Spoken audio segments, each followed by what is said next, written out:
Greetings, YouTube. So, title of this video says mental health, depression.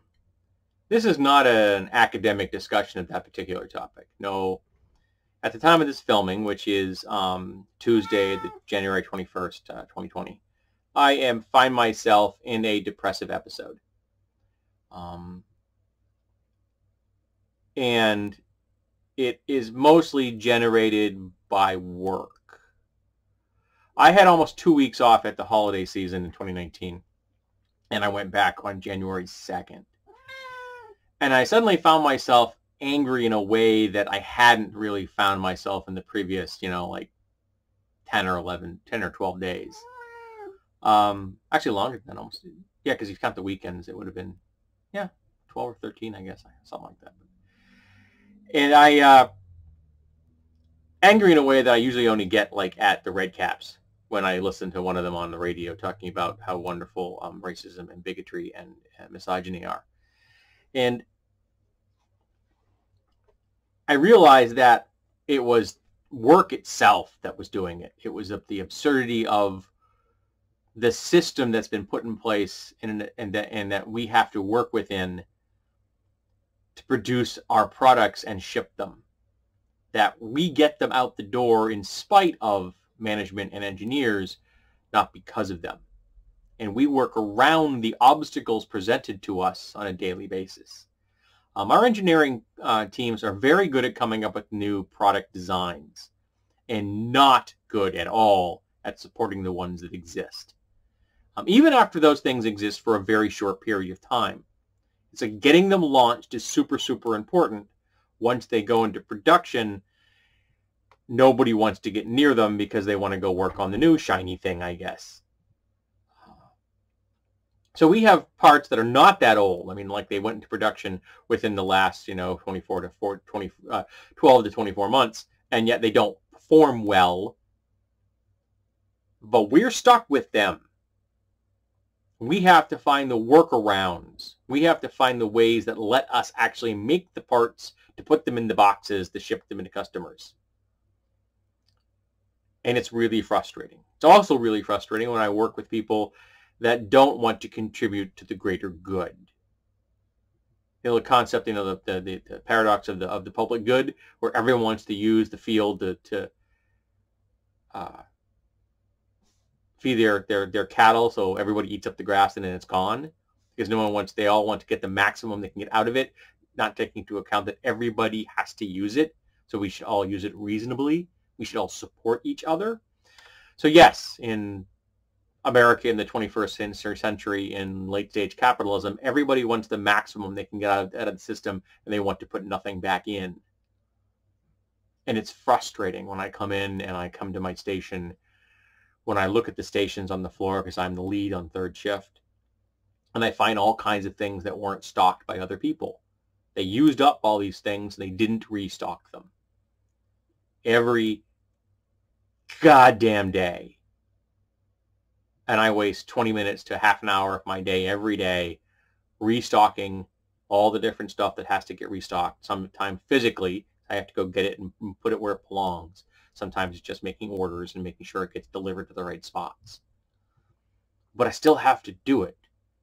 Or I come in and there are things that have to get baked in the oven that could have been baked by somebody else but weren't. And they need to get baked. And they need to be up and ready to go by somewhere between 3 and 7 a.m. So since I work third, it falls on my shoulders to make sure they get baked properly. And that started the downward spiral. And then I had to work a 6-day week, which didn't help. And then I found out that not only did I work last weekend for a 6-day week, I am working this week a 6-day week. I'm filming this on a Tuesday. I'll be working Friday night at work where I normally have off. And I may be looking at the next 39 consecutive weeks of 6-day weeks, potentially, depending if we can actually get the supplies we need to produce the parts that have just been ordered by one of our customers. A really big order fell. A very, very large order fell. That's another problem we've got, inventory. We don't have what we need. You need to ship X number of boxes. Well, then we need things like metal and rubber and boxes to ship them in. Oh, sorry, we don't have any of those things, but we'll hold you accountable if you don't get them out the door on time. Huh, thanks. So looking at that has put me into a very bad place.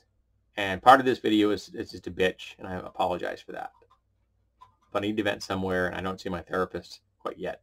I think I see him this Thursday. It's not this Thursday, it's next Thursday.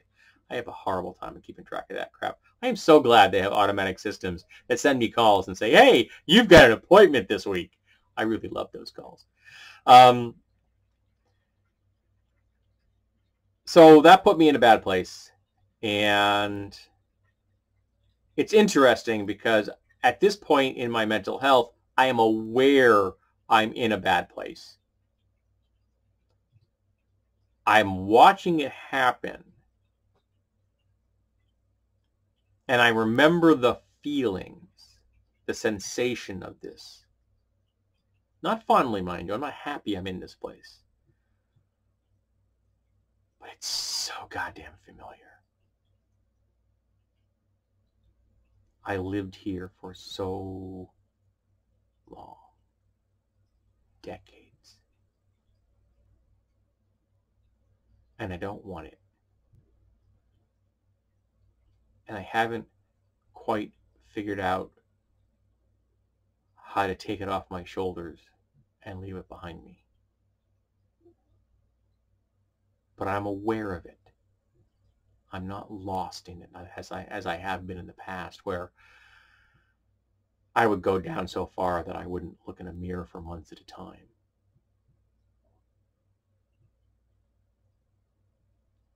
And my general response to this kind of state is to just keep plugging along. I am not in danger of staying in bed forever. That's not how my depression manifests. I'm not in danger of killing myself. I just kind of put my head down, stoop my shoulders, and I trudge forward. Metaphorically, if not physically. And I just keep going. Until I can't anymore, I guess. Another reason that I'm not in the best frame of mind is that the job has taken a significant physical toll on me. Anyway, my back hurts and my shoulders hurt, but that's pretty standard. But if you work in America as a job that's physical, you're going to have that. But the worst part for me has been the damage to my hands. My hands don't work well anymore, particularly my left thumb. It doesn't grip well. It can't support weight. It can't grab things as well as it used to. It gets sore faster. It just hurts. Even though I'm not using it, it's just sitting there slack, my hand resting on something and I'm not moving, it can hurt. And it's because I've been doing repetitive motion stuff for 36 years. And we didn't evolve for that. That's not what humans are supposed to do. We're not supposed to concentrate for hours at a time trying to make sure you're passing perfect parts. Humans did not evolve for that either. And that's why we miss stuff. It's why we pass parts that aren't perfect. Because we did not evolve for that kind of concentration. Unless you're a Zen master or a brain surgeon. And I don't see any of those at work. We did not evolve for that level of concentration. We just didn't. And the studies back me up on that. But that's what we're expected to do. A great example I always say is that the people that give the orders to make the parts sit at desks and write memos on computers that have all kinds of backup systems that make sure they don't pass mistakes. But we don't. They go from us to a box to a customer. And there's nobody checking our stuff. Oh, I mean, they check them once a shift. But in 8 hours, it's impossible to pass a bad part. And I spent 5 years as an inspector.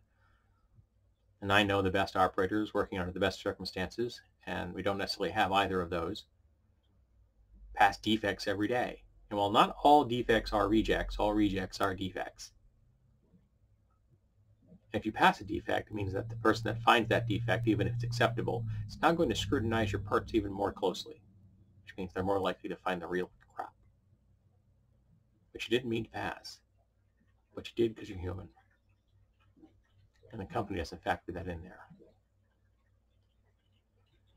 So all of this in one big ball of poop is why I'm currently depressed.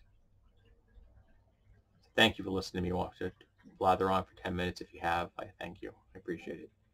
If you haven't, I understand. Have a good day, and may your mental health be in a better position than mine is. And I'll work my way out of this with the help of my friends and my family and my therapist.